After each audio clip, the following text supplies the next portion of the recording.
Most games nowadays have a variety of downloadable content, from being free cosmetics to paid currency and playable characters. Then there are expansions that introduce new stories and environments, potentially doubling the amount of content a game has to offer. Today, I'm going to look at a few of the games where paid downloadable content helped in the process of obtaining the Platinum Trophy, and to see if they were ultimately worth the price. First, we have Attack on Titan. The Platinum Trophy can take upwards of 80 hours. It has you play through the game several times and needs the gallery at 100%. You gradually increase this percentage from gathering items, unlocking character details, and many more miscellaneous things. However, the main bulk of this gallery is to do with the equipment. There are over 200 pieces of gear to build and upgrade, all requiring different amounts of materials and money. Some materials are only obtainable in certain missions, which means you'll have to keep repeating them until you get enough of said material. The problem is that they have different drop rates, meaning one time you'll be getting a few to then the possibility of nothing the next time you complete the mission. So if you are simply unlucky, you'll be spending hours gathering the materials needed for the trophy. However, paid DLC can save you a lot of time. They add new missions, and within specific ones, certain materials will have an increased drop rate, therefore drastically reducing the amount of time you have to play the same mission repeatedly to eventually 100% the gallery. Of course, with the DLC being paid, we must talk about the price.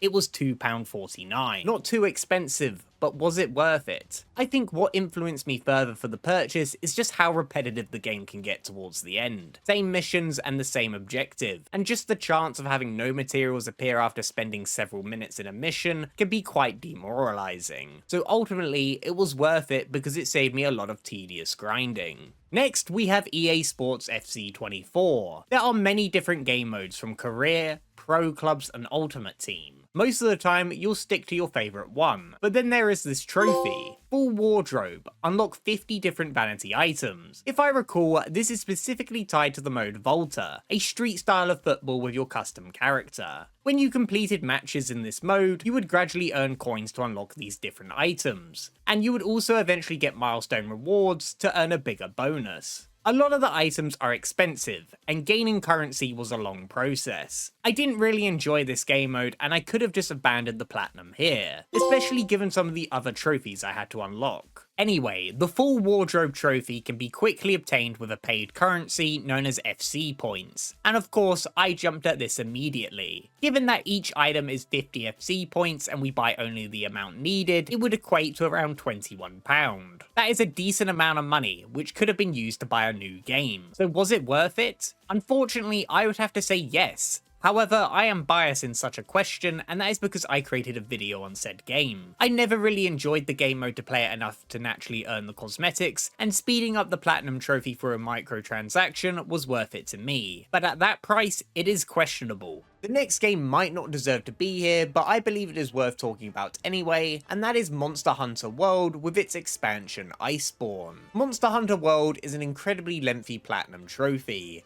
It could take upwards of 300 hours. However, you can cut this time down by purchasing Iceborne. The only trade-off is adding another trophy list if that bothers you. Typically, additional trophies added later are listed within the original game. For example, we can see this in Final Fantasy VII Remake, Minecraft, and Cuphead. However, for some reason, Iceborne was given its own platinum trophy. What makes this even weirder is that this wasn't the same case for Monster Hunter Rise and Sunbreak. The expansion adds a lot to the game, from story to new areas, equipment, monsters, and much more. It also makes the game harder by adding Master Rank, and that new equipment added is designed to be much stronger than what you obtained in World. This means if we play through the story of Iceborne and craft the gear along the way, we'll have an easier time fighting the high rank monsters in World. The problematic trophies are obtaining gold crowns for monsters. This is where monsters have a chance to be a different size upon entering a quest. You can go out of your way to measure your character against them with guides, or you could just constantly defeat them. As you need to defeat them to obtain the crown, the master rank equipment will make quick work of high rank quests, considering you'll likely be slaying hundreds upon hundreds of monsters with this approach. The equipment might just save you many hours. Let's briefly talk about Monster Hunter Rise and its expansion Sunbreak, where I would say is a lot more important to have if you're a player who likes to unlock everything.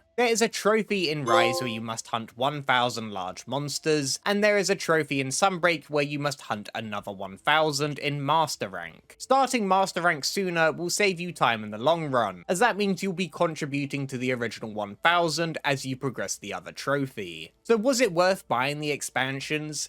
Yes, these are quite different to the previous entries, as they aren't just paid cosmetics you hardly use, or missions you play once and forget to unlock a trophy. They add so much new content to experience. While they are two different prices, they do regularly go on sale, and to simply put it, there's more to gaming than just trophy hunting. Following up on expansions, in my recent video I played through Cuphead and bought the delicious last course to help me platinum the game within 24 hours. It adds a new playable character called Miss Chalice. She has quite the powerful moveset to help you complete the game, from an invincible roll to an inbuilt parry dash to having an additional health point, which is incredible. This is because a trophy asks you to A rank all the bosses, and having a certain amount of health after each fight contributes to the ranking, which means playing as Miss Chalice is the way to go if you want an easier time. In addition, the expansion also adds a bunch of new powerful weapons, an example being the crack shot, a straight shot with good damage and it breaks into weaker aim projectiles, which will greatly help you hitting the boss in more mobile fights. The delicious last course is also quite cheap in price, given the high quality of content added. Just like with Monster Hunter, this expansion adds more than just helping you with trophies. The ease of unlocking them are a bonus. You could argue playing as Miss Chalice through the base game changes the original experience, however that is up for the player to decide, as there are fights in the game where playing as Cuphead might just be better. The final game where I experienced paid DLC helping with the Platinum Trophy was Resident Evil 2, and this can also be seen in Resident Evil 3. They are named All In-Game Rewards Unlock. Their price is on the lower end at £4, and they give you powerful weapons such as infinite ones like the rocket launcher, allowing you to completely decimate what is in front of you without issue. However, these set of items can be naturally earned through the in-game challenges. This means this content is not exclusive to being paid. If you want them without paying, you'll have to complete a few of the harder challenges to unlock them.